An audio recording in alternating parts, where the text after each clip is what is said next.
sure enjoy all that's been said on the floor. Beautiful poetry, beautiful reminiscence of family and history. Mr. Crawford, I imagine you know a lot about California and the United States. I mean, you've had a living history in your family. That's great. Okay, I too want to start. And according to the History Channel website, Sonora Smith Dobbs, and it could have been more than one, a woman from Spokane, Washington, was the founder of Father's Day. She was one of 6 children who was raised by her father. Her mother had died during the childbirth of the 6th child. Now, since Mother's Day was established in 1908, Sonora Dobbs wanted to have an equivalent holiday for fathers.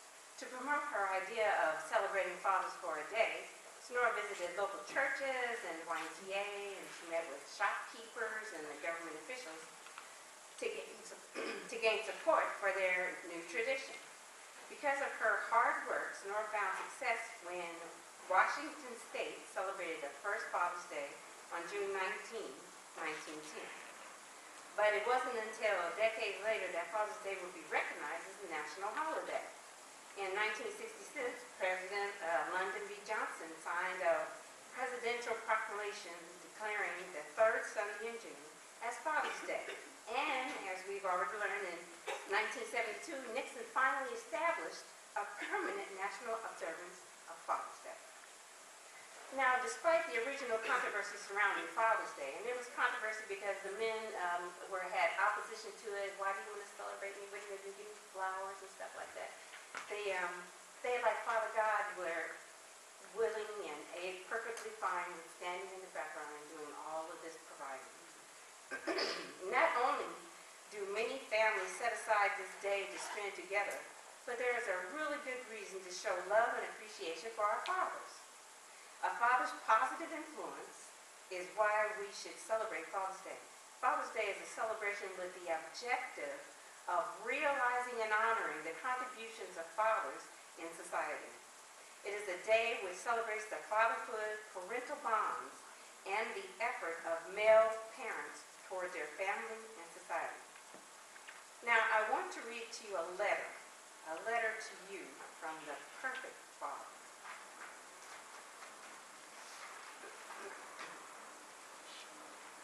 We can see that our fathers feel just as strongly about their offspring as women do. After all, it's time the father, it is the father who provides for the woman. And where's my letter?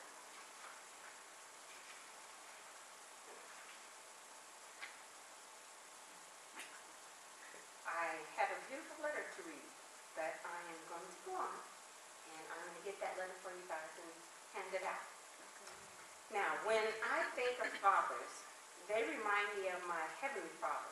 Why? Because I feel men are a living reflection of God's love, just as women are. And some don't even know why. Why do men do what they do? Could it be they are designed that way?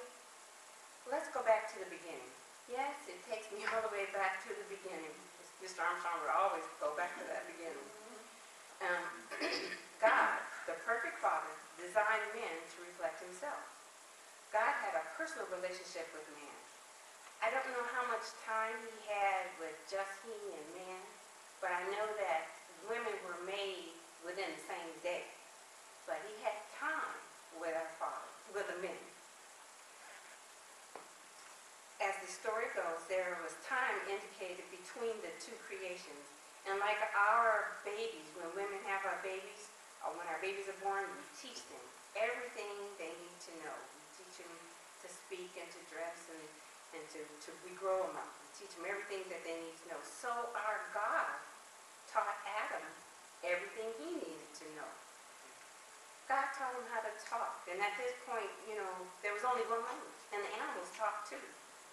God taught him how to garden, to keep the Garden of Eden. He had created Adam, and he had put him in this Garden of Eden, showed him how to plant and how to prune and garden and water and take care of it. So there was a lot of teaching going on. To walk upright and have dominion over the animals and sovereignty and control, and showed him how to be authoritative. He told him to name all those animals, you know, to be fruitful. Then he told him to be fruitful. And God always had women in mind as helpmates and companions. We weren't forgotten. We weren't an afterthought. We were always there. God told him what to eat and to rest on the seventh day. And God told them what to wear after they had sinned. You know, they were doing that fig leaves, and if you ever had fig leaves, y'all know they're sticky. They're uncomfortable to the skin, and he didn't want them to have rashes and irritate their skin. So he killed the lamb, and he skinned it and made them clothes, soft clothes for them to walk in. So he had to teach them, no, not the fig leaves, do this one. He took care of them. He taught them how to take care of others by design. And during this time when the Father God, or the Word, was with Adam, he had to show him all that stuff. You've likened the human brain to a computer. So he had to fill it up full of information, full of knowledge, you know. And that's why I was saying that sometimes it makes me sad when I look out and I see men trying to be something other than what they're designed to be. You know, they had gone astray. They believed that lie. You know, that first lie when Satan got in there and told them, did God really say or mean that you were going to die? No, you're not dead. I mean, if you just touch that fruit, are you going to die? That lie has been perpetuated throughout. When our young men grow up and they say, maybe God made a mistake, that's not our young men, that's Satan. In the minds of our young men, trying to confuse them and bring them down. We got to look to our Father God, the one that designed us, that brought us into being.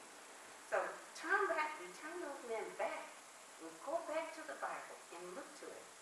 It seems God never stopped teaching people, human beings. He never stopped. He sent the Holy Spirit and still teaches us today. Of course, some men reflect God's image very poorly, and so poorly that we can't even recognize God. Not to worry, Jesus is still working and shaping and molding us all. We all can learn lessons from what not to do from those poor examples. We can even learn from the good examples of men trying to reflect God's image. And they're trying to reflect God's image, and some of them don't even know they're reflecting God's image. But they do it because it's by design. God made it that way. In everything we do, it ends up all about God. We exist for God's purpose, as was said already. It's His sake, for what He wants. That, even if you don't know it, you should believe it. Science every day is proving the Bible, the stories of the Bible, what happened. They're digging up ancient civilizations, and it's going to come, everyone will come to the realization of what it's all been about, it will be about, going off into the future. How beautiful it is when we can recognize why you do what you do. You know, it's sad. Again, it's sad. When men say, who am I supposed to be? Don't believe it. Know it. You are a reflection of God. Wonderfully, beautifully made. And women too. I'm not leaving them out. That first lie that is said, is God telling the truth, is nothing but a lie. I can't stress that enough, because you men are made beautifully in the reflection and image of God. You've got work to do. They struggle with, has God made a mistake? We all really have to stop listening to Satan and get off his wavelength. Now, in the early 1900s, society did not give fathers much credit for the influence they had on their children. Now, this is science. In fact, most psychological studies completed on parenting focused their research on mothers. However, in the 1970s, psychologists started recognizing the importance of fathers. In recent studies in psychology today, they have found out that children who have an involved father are more likely to be emotionally secure, be confident to explore their surroundings, and as they grow older, have better social connections. Numerous studies find that an active and nurturing style of fathering is associated with a better verbal skills, intellectual functioning, academic achievement among adolescents. And if you think back into the beginning, Adam learned a lot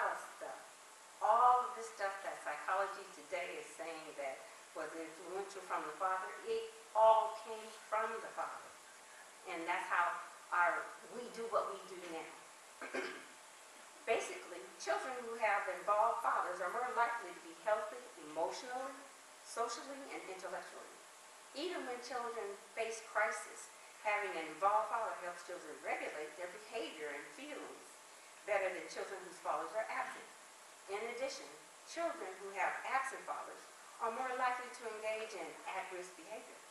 This is why there has been a push for male mentors in elementary school. And we know that our Father has never left us, He will never leave us nor forsake us. So we turn to Him. When our fathers die or when they're absent or don't reflect Christ the way they should, we always have our Father. So we have no excuse. And the Holy Spirit helps us, enables us to do all things through the Holy Spirit. Again, I'm reminded of my Heavenly Father, for when I get in really bad trouble, who do I call out for? My elder brother, Jesus. Jesus, help me. And God the Father, God, I can't do it no more. I will call out to Him every time.